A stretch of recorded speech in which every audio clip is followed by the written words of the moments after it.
Hi everyone, welcome to sketchaday.com. My name is Spencer Nugent, and if you're joining me for the first time, this is my weekly sketch series in which I showcase a few simple drawing techniques specifically related to the field of industrial design, but you never know. Sometimes I like to do different things. So last week I asked on my Instagram feed and my Facebook page for suggestions about what to sketch. And I got a few requests for things that are kind of organic. And I believe, and this is just my guess, that the real question is, how do you sketch something organic in perspective? Now, if you watched my earlier videos, I'll explain perspective, where you'll see me draw things where things that are closer to you are drawn bigger, they appear brighter color and so forth. Heavier line weight to emphasize the close proximity to the viewer. So what I'll do is I'll actually take some of these same principles and apply them to this simple mouse sketch. So here I have a side view and a top view of a computer mouse. And this is probably enough information for me to kind of sketch it out. If I wanted to, I could kind of add a little end view here of what I think this would kind of look like. Right, so just a quick sketch to perhaps show what this would look like on an end view. Now, kind of like I do with some of my other sketches, I'm actually going to sketch this with multiple colors so you can kind of see what I'm doing. Now, the first thing I'd probably do if I was sketching this is I'm going to look at this top plane. I'm going to take this shape, this bounding box that defines this mouse, and I'm going to sketch this quickly in perspective in roughly the proportion of that mouse. Okay, so if I look at this line, for example, it's about a 2:1 proportion. Okay, so if you want to check that, I should be able to draw a line right through these 2 points and have it end up right about there. So it's a quick proportional check. So now I have my plane here, and I'm going to also look at the height of the mouse in side view. Let's take a different color and sketch that. I'm going to use this blue marker here and just sketch a plane in like so.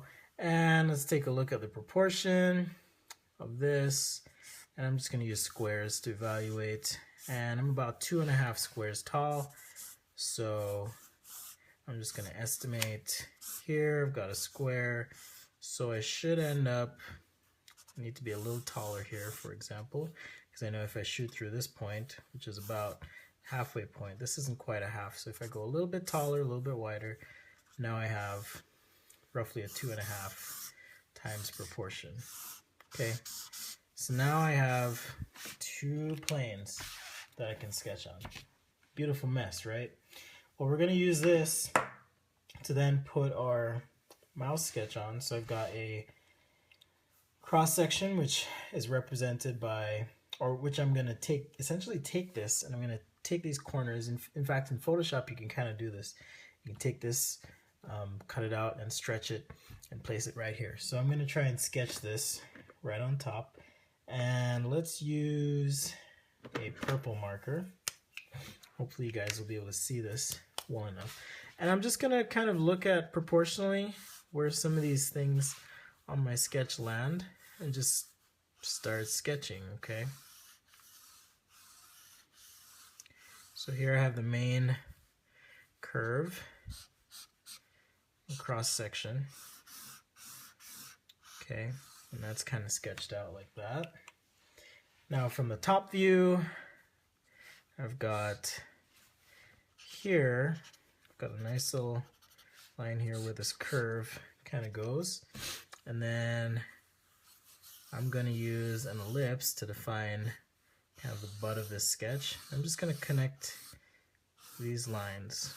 Okay, so like I said, looks kind of messy, but I'm going to take this now and overlay a nice new sheet of tracing paper, and I'm going to copy these cross sections as I sketch them so you can kind of see what I did here.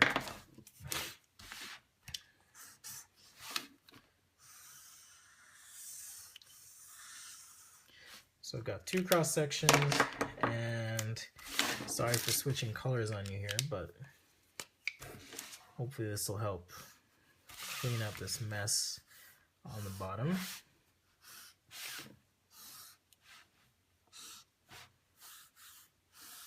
Now I don't usually sketch like this, so I wouldn't ever have a concept and map it out like this, but you can see there I've got my middle profile and I've got my bottom profile for this mouse.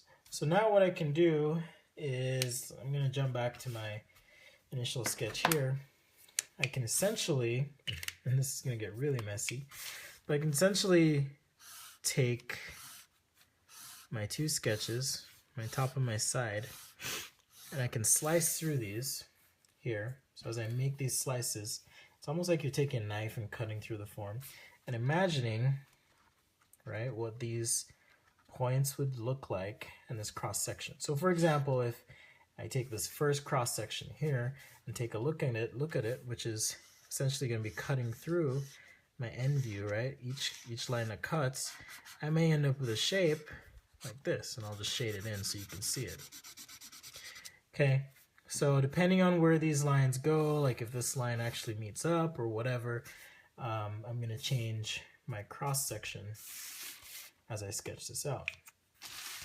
So let's draw our first cross section in, and now I have 2 points here, and I'm going to just draw an imaginary plane that goes through these points at the height that I need, and sketch in my first cross section. Next, I'm going to sketch another plane in, and what I would probably do here is, and you can be super accurate and tight with this if you want, I'm just showing you kind of the principle here, but I can look at these points, estimate how much wider, for example. So if I look at this and draw a cross, this point drops down just a little bit, so I know that this plane is going to be a little bit wider than my other plane. I have a point here, and I'm just going to draw a nice curve, and you could essentially, I'll just draw a few of these in because I kind of know where they're going to go. You can kind of start creating these cross sections. Now, for example, in my side sketch here, I have this curve moving, so the height of these points may actually shift. So this one might be a little higher there, a little higher there, until we meet up with that line in the back. And we've got shape in the bottom, and right where that's tangent, I'm just going to connect right there on the mouse, and right where it's tangent on the top of these, I'm going to connect like so. And then to finish off the front, I'm just going to look at my end view, my side view here, and my top view. And I know that this curves, so I've got that curve in the front here, but I also know this kind of comes up and arches, so I'll just kind of connect that through there. So now I have, in perspective, pretty good approximation of my initial thumbnail sketch as I was drawing it. So now I can take this sketch and just a little trick, fold this part of the paper. If you want, you could fold the top as well. Now this is what you do before you had Photoshop. So now I can put this wherever I want on my underlay. And if I put this here, for example, now I can take a nice pencil, and I'm not tracing, I'm redrawing my form.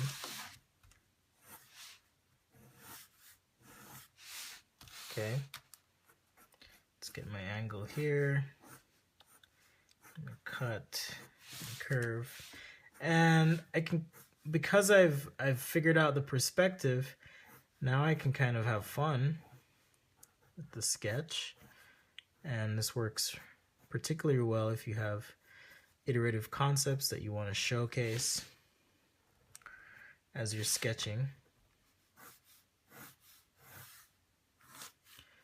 So if I want to make changes along the way, I could, for example. But now when I pull that away, I've got a mouse in perspective, right? There's my ellipse there, and all my profiles are represented through this. Like I showed you a couple videos back, you take some light pencil shading through here. Since I'm using tracing paper, shade this bottom section like so.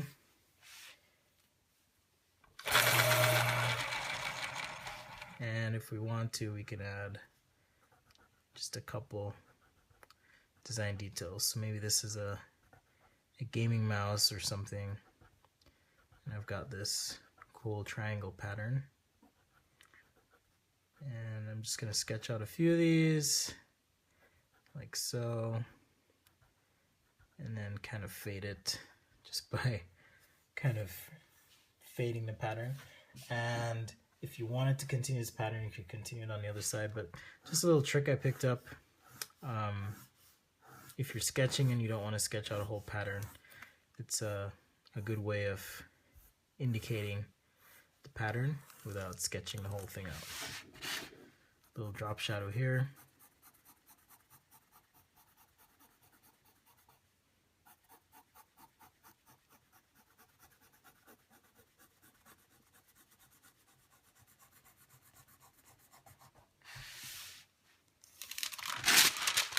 And if you wanted to, just a touch of color on the back.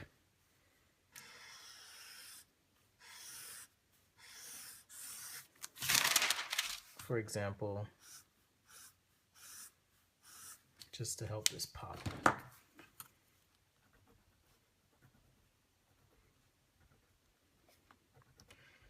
Because everyone loves a little bit of marker, right?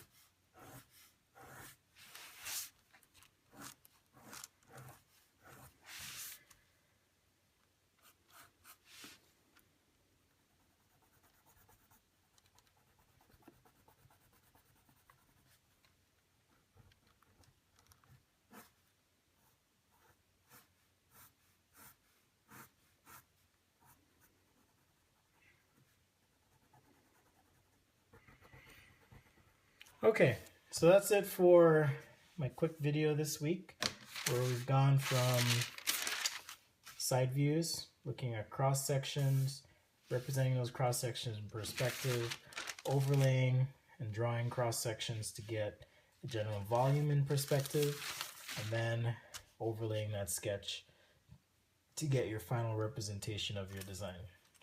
Now, like I said, typically I wouldn't do this as I'm sketching something. I've kind of gotten used to proportions, but if there's something you're trying to figure out, something that's a little organic or complex, taking cross sections and thinking about it in a methodical way can help you understand what you're drawing and make it a lot easier to represent that concept. Okay, I kept it under 15 minutes this week. Thanks again for watching, and be sure to tune in next week. If you like what you've seen, tell your friends, family, whoever you think would be interested, or just go ahead and subscribe, because if you do subscribe, you'll be the first to know when I do post a video, whether it's late at night or early in the morning. Every Tuesday is my goal. I'm looking to start up a Patreon here soon. If for those who are familiar, Patreon is a way for creators to, I guess, request support from our viewers. So if you feel value in the things that I'm sharing, then you can, pitch in $1 or $5 or however much you want a month. Not required, just a volunteer thing. And as I always say, this helps me get the equipment that I use or materials so that I can create better and better tutorials for you guys. So thanks again for watching, and be sure to check out my sites. I'll post links on the YouTube clip here, as well as at the end of the video. Thanks again, and have a great day.